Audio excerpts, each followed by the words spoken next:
Hey, what's up tout le monde? Bienvenue à un nouvel épisode de Père en Fils. Qu'est-ce que c'est Père en Fils? C'est un podcast dans lequel un père, moi, Julien Bonduval, je lis des lettres à mes enfants, mes fils. OK? Là, vous pouvez vous poser la question, mais pourquoi lire des lettres publiquement à ses fils? La première raison est très simple, c'est que c'est probablement le plus bel héritage que je peux leur laisser. Fait qu'il y a vraiment une partie de moi qui fait ça pour moi. OK? Puis je suis persuadé que si tu crées quoi que ce soit dans la vie, la première personne à qui ça doit plaire, c'est toi. Si ça ne te plaît même pas à toi-même, comment veux-tu que ça plaise aux autres? Fait que la première raison pour laquelle je le fais, c'est pour moi. OK?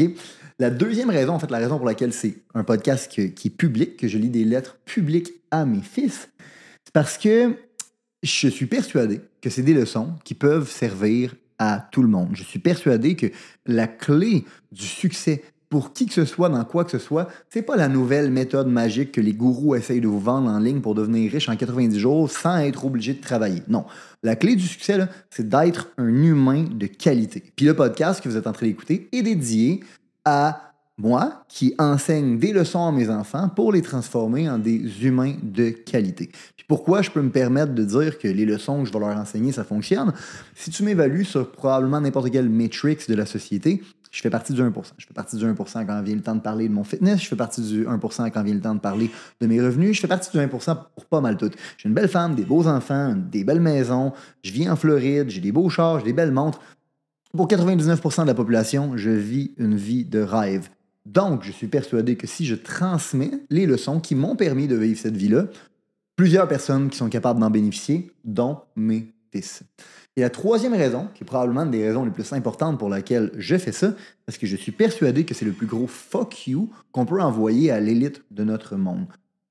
Soyons honnêtes, les enfants, c'est la ressource la plus importante pour une société. Puis l'élite le comprend très bien. C'est pour ça qu'ils essayent d'endoctriner nos enfants à travers le système scolaire, d'essayer de leur enseigner que c'est tout à fait normal d'être un dégénéré à travers la culture populaire. Puis soyons honnêtes, là, l'élite de ce monde vous veulent gros, vous veulent laid, vous veulent pauvre, ne vous veulent pas en santé, ils vous veulent faible et facilement contrôlable. Et le plus gros fuck you qu'on peut faire, c'est être complètement l'inverse. C'est ce que j'essaie de faire en transmettant et en enseignant certaines leçons. Okay? Fait que si vous aimez ce que vous écoutez dans ce podcast-là, je vous demande une chose.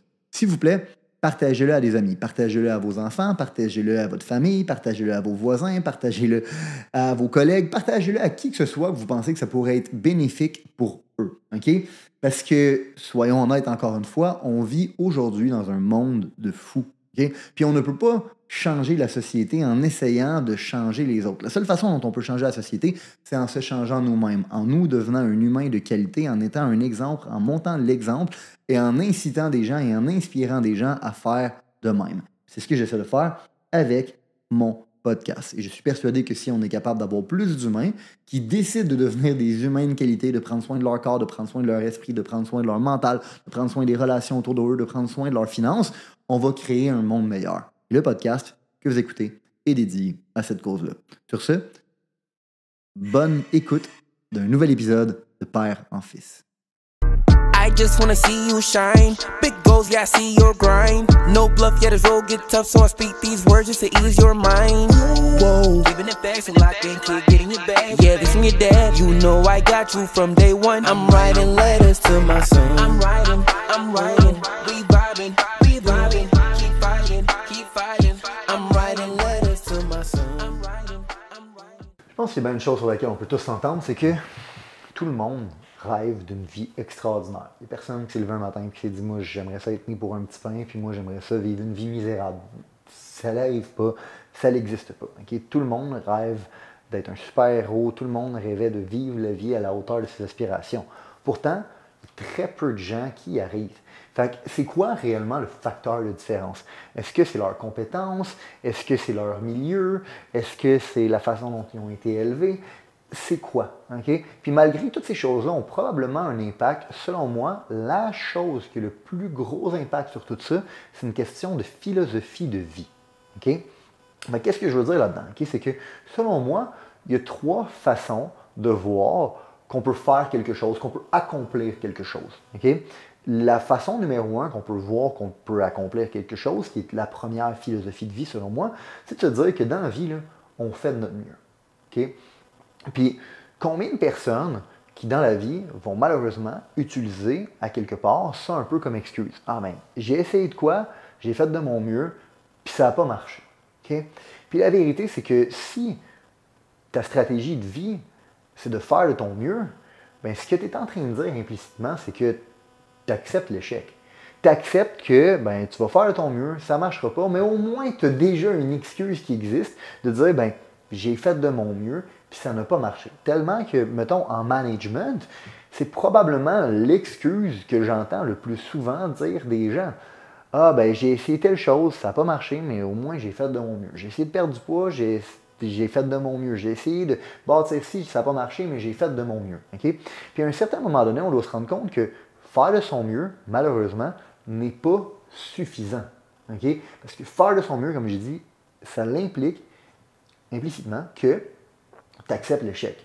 C'est pour ça que Winston Churchill a dit que dans la vie, il ne fallait pas que tu fasses de ton mieux, mais il fallait que tu apprennes à faire ce qui était le nécessaire. Qui est selon moi la deuxième philosophie de vie. Okay? Fait que dans la vie, il y a des gens qui font leur mieux puis qui acceptent l'échec, puis il y a des gens qui font qu'est-ce qu'ils sont supposés de faire, puis qui amènent le résultat qu'ils sont supposés d'amener, peu importe c'est quoi les intempéries que la vie va leur donner. Okay? Puis ça, c'est qu'est-ce qu'on appelle faire le nécessaire. Fait que tu te dis que tu allais faire de quoi, peu importe c'est quoi les obstacles que tu as devant toi, ben tu les surmontes, puis tu te rends à la destination. Ça, c'est faire le nécessaire. Puis malgré que faire le nécessaire, c'est vraiment supérieur à faire de son mieux, ça reste que faire le nécessaire, ça reste à faire le strict minimum. Ça reste que tu te dis que tu allais faire de quoi, tu l'as fait, good, mais ce que tu as fait, c'est le strict minimum. Puis si tu veux vivre une vie extraordinaire, il faut que tu te dises qu'il faut que tu fasses des choses qui sont à l'extérieur de l'ordinaire. Donc, faire le strict minimum ne va jamais te permettre d'avoir une vie extraordinaire. C'est pour ça que, selon moi, il y a une troisième philosophie de vie qui est au-delà de faire de notre mieux, puis au-delà de faire le strict minimum en faisant le nécessaire, qui est de continuellement faire plus que ce qui est demandé. On t'a demandé de faire X, Y, Z, good, tu l'as fait, and then you did some more.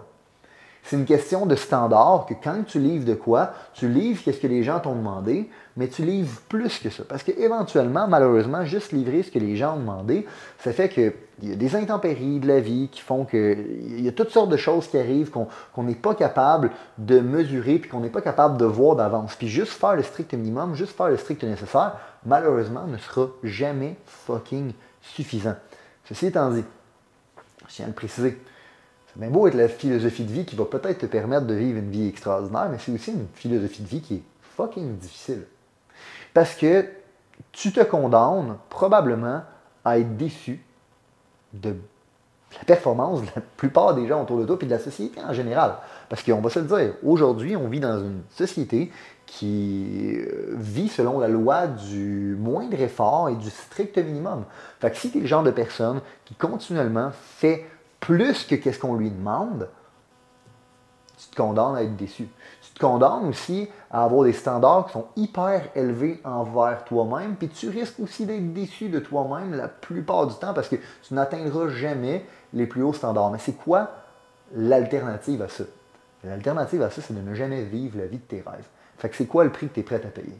Avoir une couple de déceptions, être dur envers toi-même, être dur envers les gens autour de toi, ou ne pas vivre la vie de tes rêves. Pour moi, le choix est fucking facile. Okay? Puis, la vérité, c'est que comme j'ai dit au début du podcast, la différence, c'est pas tes compétences, mais la philosophie de vie. C'est comme l'histoire des trois petits cochons, mettons. Là.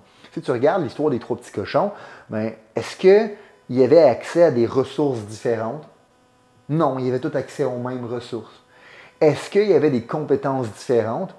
Non, il y avait toutes les mêmes compétences. Pourtant, il y en a un qui a créé une maison de paille, il y en a un qui a créé une maison de bois, puis il y en a un autre qui a créé une maison de briques. Puis il y en a deux qui n'ont pas été capables de survivre les intempéries, puis une qui a été capable de les survivre. Fait que la vérité, c'est que la différence entre les trois petits cochons, c'est pas une question de compétences, puis une question de ressources. C'est une question de philosophie de vie. Il y en a un qui a fait du mieux qu'il pouvait, il y en a un autre qui a fait le strict minimum, puis il y en a un qui a été above and beyond. C'est lequel qui a été capable de sauver tout le monde? C'est celui-là qui a été above and beyond. Fait que si tu veux créer une philosophie de vie pour toi qui va te garantir le succès, c'est la philosophie de vie suivante. Tu fais plus que le nécessaire. Parce que malheureusement, la vie, là, elle ne va pas te donner ce que tu veux, elle va te donner ce que tu mérites. Puis si tu fais le strict minimum, ou si tu acceptes l'échec, mais c'est ça qu'elle va te donner. L'échec et le strict minimum. Vous venez tout juste d'écouter un épisode de Père en Fils. Comme on a dit au début du podcast, si jamais cet épisode-là vous a enseigné des leçons, s'il vous plaît, transmettez le podcast à vos amis, à vos voisins, à vos enfants, à votre famille, à vos collègues, à qui que ce soit que vous pensez que ça peut être bénéfique. S'il vous plaît, prenez le temps de venir nous laisser vos commentaires, prenez le temps de venir liker, prenez le temps de commenter. Faites tout ce que vous pouvez, s'il vous plaît, pour nous aider à partager ce mouvement-là. Sur ce, je vous souhaite une bonne semaine. On se revoit la semaine prochaine pour un nouvel épisode de Père en Fils. I'm writing letters to my son. I'm writing, we vibing, keep fighting. I'm writing letters to my son. I'm writing, we vibing, keep fighting. I'm writing letters to my son.